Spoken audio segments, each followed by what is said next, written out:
Life Audio. You are listening to the Hope for Women with Father Wounds podcast, episode 30, Exchanging Father Wounds for God's Love with Lynn Cowell, part 1. I'm your host, Kia Stevens. This podcast is for women who have experienced pain in their father-daughter relationship as a result of divorce, abandonment, abuse, incarceration, addiction, or a physically present but emotionally absent father. The aim of this podcast is to help you exchange your father wounds for the love of God the Father. If you are benefiting from this podcast and think it might help another woman, I encourage you to share it with a friend, rate, comment, and subscribe so you don't miss an episode. Now let's dive in.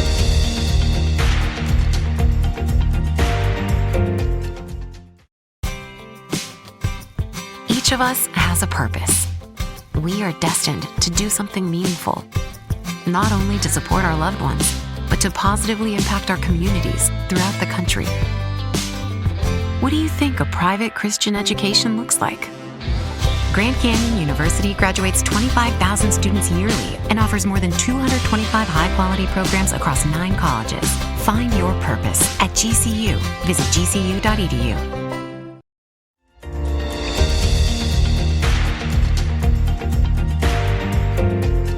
Now, today, I'm super excited to be talking with Proverbs 31 Ministries writing and speaking team member, Lynn Cowell. And I am certain you're going to be so encouraged by her testimony. So let's go ahead and dive in.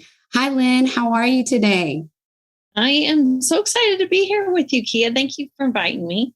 Of course. I'm excited to have you share your story with us. But first, if there are some listeners out there that have not heard of Lynn Cowell, I want to share her bio with you so that you can familiarize yourself with who she is and hopefully go out there and buy some of her books. Lynn Cowell is part of the Proverbs 31 Ministry speaker and writing team. As the author of several books written for women of all ages, her newest book is Loved and Cherished, 100 Devotionals for Girls. Lynn calls home North Carolina, where she and her husband, Greg, and the occasional backyard deer are adjusting to life as just us.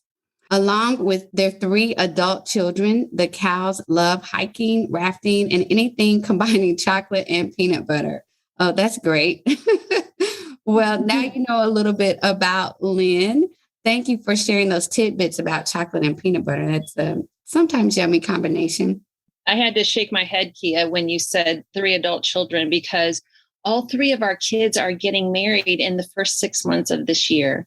Wow. So it is a kooky year at the Cowell house. I can imagine. I don't know when I finally get there, Lynn, I'll be the one passed out just in disbelief. I'm such a mama bear right now. I love my sons and I don't want to be that mother-in-law though. I just hope I'm not that one. Hard. Yeah. So anyways, Lynn, I'm honored to be talking to you about your story. I think we were chatting about my upcoming book and I was asking you about a book idea for Father Wounds. And you were saying, oh, I had that idea too. And I was like, oh, well, do you know somebody with that, experience? I just assumed, why would Lynn Cowell want to talk about father wounds? Certainly she probably hasn't experienced it. And then you let me know that you had experienced father wounds. So I would love to just kind of talk about your experience. If you would just tell us a little bit about growing up. Sure. Yeah. So I grew up in a very big family. I'm number 7 of 8 children. Wow. And my parents both grew up very poor on farms in southern Minnesota. And they moved to Iowa and tried something new, completely different, moving to Iowa. And so I was born in that era of their life.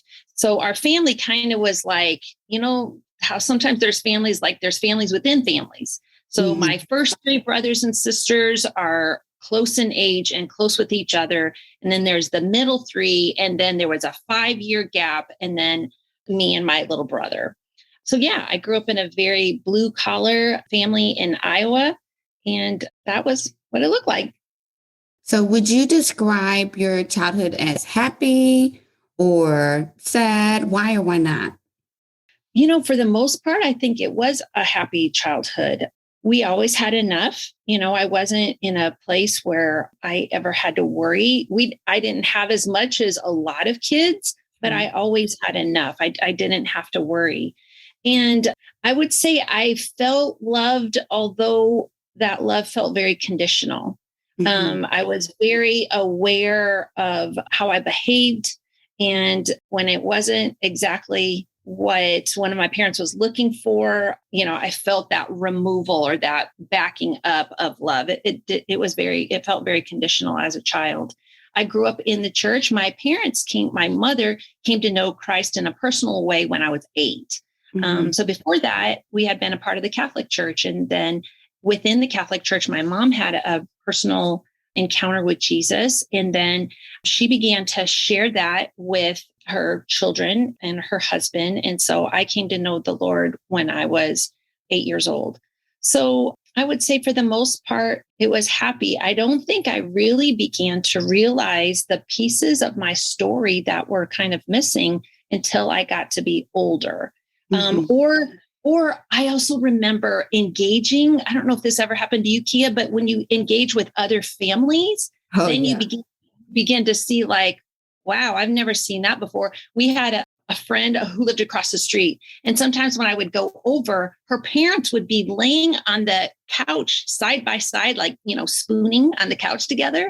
And I'm like, wow, that is bizarre. I've never seen my parents hold hands. I never saw them kiss.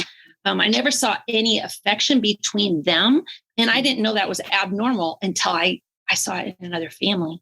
Mm-hmm. I can totally relate, Lynn. In fact, I often tell the story of in college, my freshman year, a friend of mine had a bookshelf in her room, and I don't know what possessed me to ask her, who built that bookshelf or how did you do it? And she's like, oh, I built that bookshelf with my dad. And it was kind of that echo, like with my dad, because I was like, oh, people build bookshelves with their dad. Like, when did people start doing that? It was just like a revelation to me that I missed something because I had never built anything with my dad, certainly not a bookshelf or anything else for that matter. And I left out of her room and I sobbed. It was all I could do to get out the door. And then I just boo-hoo-hooed. And that's when I think the Lord really probably started to put his finger on that area of loss in my life. It's kind of interesting, the strangest things that will trigger pain. My father ended up passing away when I was just over 30. And I remember one day my garbage disposal was clogged and I went to go call my dad. And it was like, your dad's not here. And I just sat on the floor and wept. And it was, the strangest little trigger was a garbage disposal. Yeah.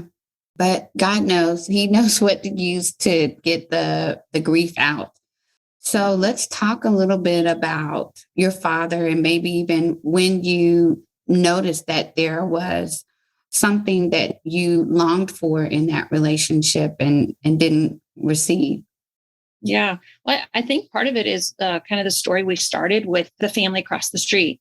And she would spend a lot of time with her dad and they'd putsy around the yard together or spend time together. And I just could sense there was a connection between her and her father that I didn't have with my father. My dad was extremely quiet. And when I say extreme, like he could go an entire, evening without a single word, coming out of his mouth. And so I think at the time, I kind of didn't know what to think about my dad because I didn't know who he was. And he didn't know who I was either. I know that being a dad of supporting 8 children, without a strong education background, working with his hands, I think sometimes just the weight of that also kept him quiet. So yeah, I think it was more the absence of any connection at all and realizing that just human to human people interact, right? And there was just virtually no interaction whatsoever between me and my dad. The time when I felt, closest to my dad, or I don't even know if that's the word, but I learned early on that performing got his attention. So my dad worked in a foundry by day And then by night, he moonlighted having his own electrical business. And he did this every day, worked 2 jobs every day, and then would work Saturdays as well. But if I was running a cross country meet, or if I had a choir concert, sometimes he would not go to his moonlighting job and he would come. And to me, that was the biggest expression of love that I saw from him growing up, was him physically coming to see something I did. He didn't say anything. It's not like he was the dad clapping and screaming and all that, but sometimes he would come. Sure. And I imagine, that as a little girl, that made you feel a lot of love, or at least proud to know that he was in the stands. Yeah, I think that, again, being from a big family, finances were just something we were always aware of. And so in my mind, I knew that if he chose not to go work his evening job, that meant he was giving up some kind of income. So I think that even as a teenager, I equated that with love. Like to me, the biggest expression of my dad's love was provision. He didn't tell me he loved me until I was, I must have been in my early 20s. And that was after he got cancer. I think that started, realizing the limitations he had on life. So up until then, what I didn't hear, I think I tried to find it. Like, surely he loves me if he feeds me and he buys me clothes. Surely he loves me.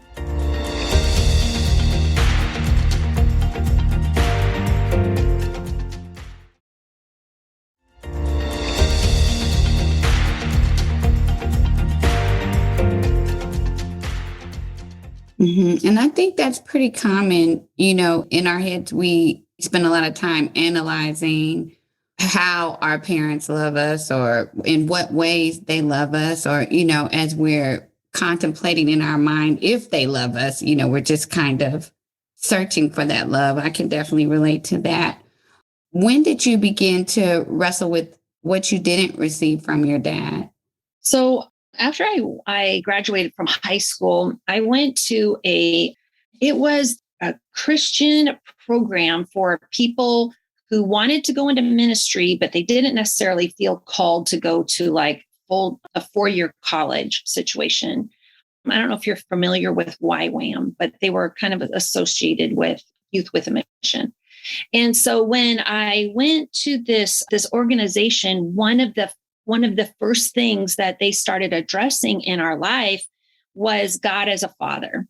And of course, to me, father means absent, not there, not engaged, someone who takes care of me, but not necessarily in a direct way, but more indirect. And so in this program, we read a book called The Father Heart of God. It's by a guy named Floyd McClung. And I devoured that book. And when I began to see God as my father, I just began to look for all kinds of scriptures that talked about him as a father. And it took me a while to make the connection that the reason I was so connecting to God as my father was because I had not had that in my life. And so I was about 19 about that time period. And I'll be honest, when I'm praying or journaling, I often refer to God as my father. That's like the most tender part of his character to me. Yeah, it is tender. And I think so profound that he would reveal himself to us as father, knowing that that's a place that just society, Christian or non-Christian, we're so impacted by the absence or the addiction or, the affair, whatever it was that took our father out of our life. It's so impactful that God chooses to reveal himself to us as father. I do want to ask you, was that an easy shift to switch from not viewing God as a father to then viewing him as one? And I say that because it was a challenge for me in terms of saying, with my father or with a father, you would trust them blindly. You would be tender or affectionate or vulnerable with a father who you knew loved you and you could trust. But for me, there were some places of mistrust or distrust with God, or just unsure if you would really father me based on my earthly father, my experience with my earthly father. Was it an easy shift for you? I don't remember it being particularly hard, except for sometimes I still have to really think, you know, how some people will be like, well, don't bother God with that, or God's too busy for that. I think, you know, sometimes I have to be intentional to remember that God isn't on a 24-hour time, you know, thing. And every moment that I take from him means it's taking time from something else, you know, that he has all the time in the world for me. I think sometimes that is, and again, I can see that as just a reflection on my father not having, you know, time. Mm-hmm, mm-hmm. I love that you said that, because it's such a practical example of how we have to not view our Heavenly Father through the lens of our biological father, but through the lens of the Bible and the attributes that we see in the Word of God. You know, I just recently did a podcast episode on God being accessible as one of his attributes. It's kind of not an attribute that rises to the surface when you talk about God's attributes, but he is accessible 24 hours a day. He's never bothered. He's never annoyed. He's never frustrated. He's never like, when will you get over this? You know, he's always available for us. So I love that. You've been listening to the Hope for Women with Father Wounds podcast, episode 30, Exchanging Father Wounds for God's Love, with Lynn Cowell, part 1. I hope this episode has been an encouragement to you. And I want you to know, whether your dad is deceased, absent, divorced, unavailable, incarcerated, or you don't know who he is, sis, there's hope for you. Hope to be healed. Hope to be secure. Hope to be free. Completely free. Hope to be satisfied with the love of God. Yes, there is hope for women with father wounds. This was episode 30 of the Hope for Women with Father Wounds podcast. I am your host, Kia Stevens. If you are benefiting from this podcast and think it might help another woman, I encourage you to share it with a friend, rate, comment, and subscribe so you don't miss an episode.